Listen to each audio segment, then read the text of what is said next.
if you are intermediate, then the next thing you'll want to do is get some basic voicings down. Basic voicings, major 7th voicings, dominant 7th voicings. For major 7th voicings, quick run over, take the right hand of a major 7, take it up a whole step, right? I'd like you to know that if you invert that, it's a G6. But if you don't at the beginning, okay, I can live with it. So that's a C major 7. The other major 7th I will get on this tune, there's C major 7th. The other one I will get, let me just show you where the actual chords are, is F, right? We'll get some F major 7s. So being that we're in the key of C, the major 7s will get our C major 7 and F major 7, so just know those, right? Okay, that's the first thing about major 7th voicings. Next, simple dominant 7th voicings. The first dominant 7th voicing we learn is we take that G7, take the root up a half step, okay, which is a diminished chord. I'm not going to run over these things too deep because I talk about them a lot in other areas. So use those dominant 7th chords wherever the dominant is going home. So let's find some dominants that are going home. So I'll just show you what my thought process would be, okay? So I'm looking for dominant 7th chords that do go home. That's one thing, but I'm also looking for dominant 7th chords that do go home and do not have the natural 2 in the melody. Why? Because let's say we got this G7. This is our voicing. This is the 1, 2, 3, 4, 5, 6, 7, 8, 9, flat 9, right? So we don't want the natural 9 in the melody if we're going to use this voicing, all right? If you want to see that in more depth, you can see other webinars I've got on it. But we do this when the dominant is going home and when the natural 2 or 9 is not in the melody. So let's find some dominants. All right, we've got a dominant here.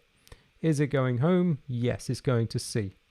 Does it have the natural 2 or 9 in the melody? Well, kind of. Here, that's the 2 of G7. So kind of, but it's at the end of a bar. It's not at on an important point. Let's see if I can get away with it. Now, you won't be playing the tune to start with, but let me see if I can. There's the voicing, because despite the inversion, that G7 voicing, G moved up a half step, I prefer not to do it there, right? Or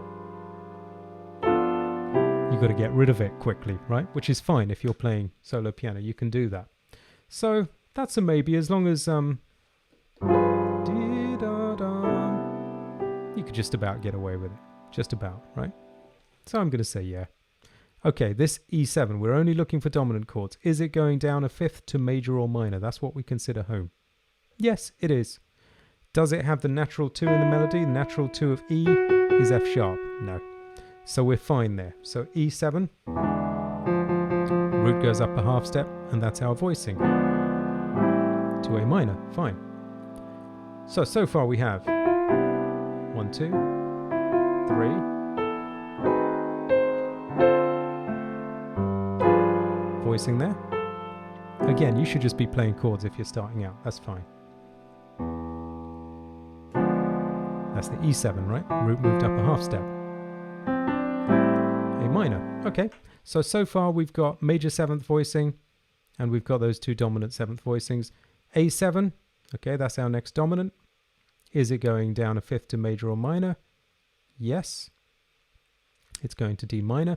Does it have the natural 2 of A in the melody, which would be B? No, so we're clear, right?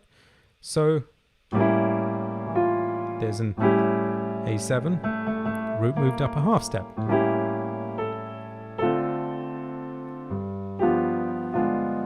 Now sometimes this is an interesting one on this G7.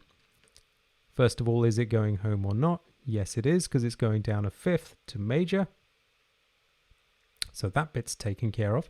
It doesn't have the natural 2 or 9 in the melody, so that's okay.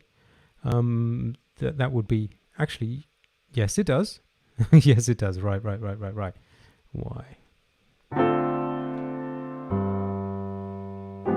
Yeah, so if I did want to play that number 1 voicing, it would be later on. You can do it later, but here we have something else for these situations, right? This is what we do. See, this is G7 in first inversion. Let me put it in root position for now. So when voicing number 1 doesn't work, we just take this root up a whole step. Like that. This is voicing number 2, dominant voicing 2, because it covers the A natural. You see, I've got an A right there, okay?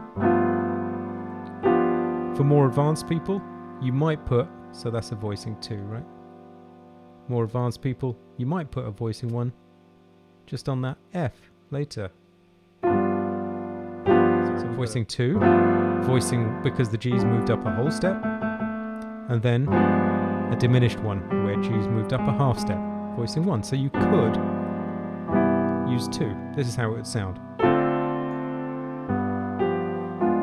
So they actually sound quite pretty when you put them into context properly, right?